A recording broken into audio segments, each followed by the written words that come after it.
let's listen to Cameron Bertuzzi from the Capturing Christianity channel double down on the stupid and disingenuous. Prayer has never fixed anything physically impossible. Why won't God heal amputees?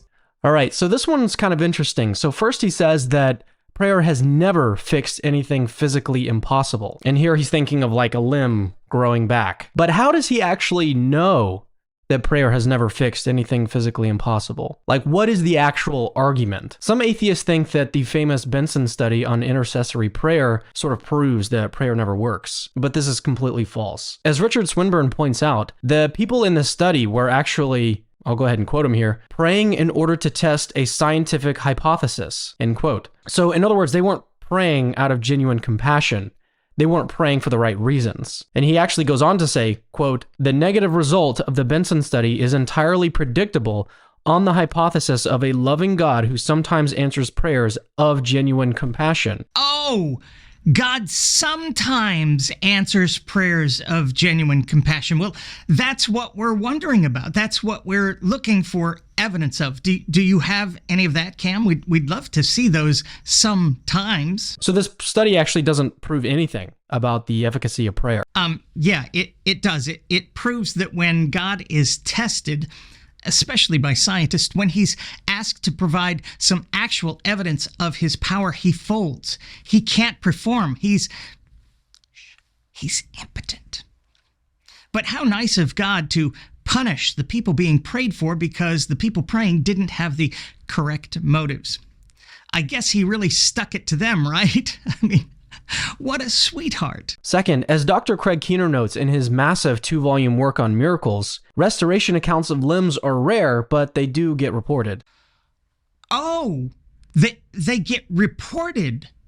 I see. Well, I'm satisfied. In one of these reports, a leg like severed below the knee grew back. And in other reports, shriveled limbs sort of like miraculously filled out and started to work again. Now, I'm not saying that these accounts are true. They may be true, they may not be true. Oh. Well, now I'm not so satisfied. I'm guessing that these reports would only be relevant to your video, Cam, if they were true. That's what we need to find out. While restoration accounts of limbs are rare, they definitely get reported. And I mean, these are only the reports that we know about. You know, there's probably countless others that we don't know about and will never know about. I'm sure limbs are just growing back left and right after prayer, and people are just hiding the fact that their limbs have grown back. I mean, when you think about it, really, how would anyone even know, right?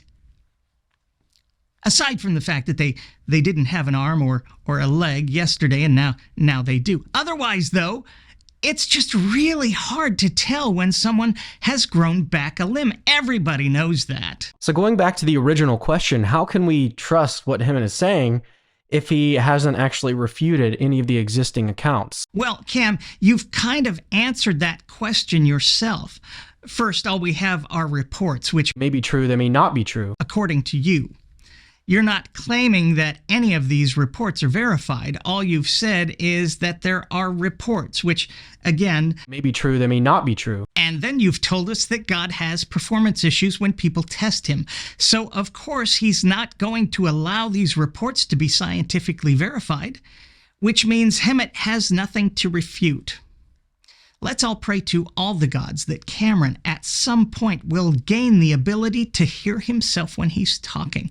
Please, Jesus, in your unholy name. So after he concludes, for reasons unknown, that prayer has never fixed anything physically impossible, he then asks why God won't heal amputees. And there's a lot of problems with this, but the first is that it's a loaded question. As I've already noted, restoration accounts of limbs do get reported, and so just like asking why they don't happen is question begging. Secondly, questions are not arguments. Asking why God won't heal amputees is not an argument against God's existence. It's really just an admission of ignorance. This brings me to my third point. Why are atheists so fixated on God healing amputees? Like, if something is truly miraculous, then it doesn't matter if it's a limb growing back or cancer leaving someone's body. It doesn't matter. A miracle is a miracle. The reason we're fixated, Cam, is because so many of the ailments people claim to have been healed from have verifiable rates of spontaneous remission, where they will just every so often go away all on their own. Growing back a limb is not one of those ailments. So growing back a limb would be genuine evidence of God's healing power. You all pray for the limb to be regrown, and then it either grows back right there and then, or maybe the person wakes up the next morning and there's an arm where there didn't used to be. That would be actual evidence, Mr. Caveman Lawyer. Maybe these amputee-obsessed atheists are thinking that every other type of miracle report can be easily explained away, but that's false. Just look at the resurrection. He did not just say that. Are you f***ing kidding me? The resurrection? The thing for which there's not a single eyewitness account? There isn't a single eyewitness account of Jesus' life. Okay, but this is not ridiculous or surprising to historians. This is the irrefutable miracle Cameron offers? Why would we believe what your holy book says about the resurrection when what your holy book says about the ability of believers to perform miracles is so obviously and entirely bullshit? First of all, Jesus didn't hide his healings. Whether he was curing leprosy, blindness, paralysis, a withered hand, or death, he healed people right there and then, sometimes with a bit of dust and spittle, sometimes with nothing more than a word or two. But he did it for all to see, and then he told his followers that they would do greater works than he had done. This healing stuff, even amputees, should not be difficult for an all-powerful being or his followers. Speaking of his followers, Jesus told them, quote, that if two of you on the earth agree about anything you ask for, it will be done for you by my Father in heaven, end quote. Please note that there are no stipulations, no provisos or quid pro quos, such as Swinburne's requirement for, quote, genuine compassion, end quote. Nor is there any indication that God can't perform when scientists are watching. Although, I guess we should all thank Swinburne for cluing us in.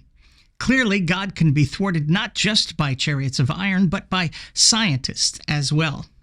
If only Pharaoh had known that. Okay, Moses, you say your God will plague this land? Well, I will have scientists watching to verify these so-called plagues. Boom! No plagues, no Exodus, no 10 Commandments. Yul Brynner kicks Heston's ass. If you claim to be connected to an all-powerful supernatural being who has allegedly promised his healing powers to his followers, you can either deliver or make excuses, Cam. But when you start making those excuses, Cameron's only weapon, by the way, don't expect the rest of us to be as stupid and gullible as you've been, especially when you've just given us a get-out-of-hell card. Fine, send me to hell, but know this. I'm going to have scientists watching to see if this really is eternal torment. Once again, I'm me. Thanks for watching.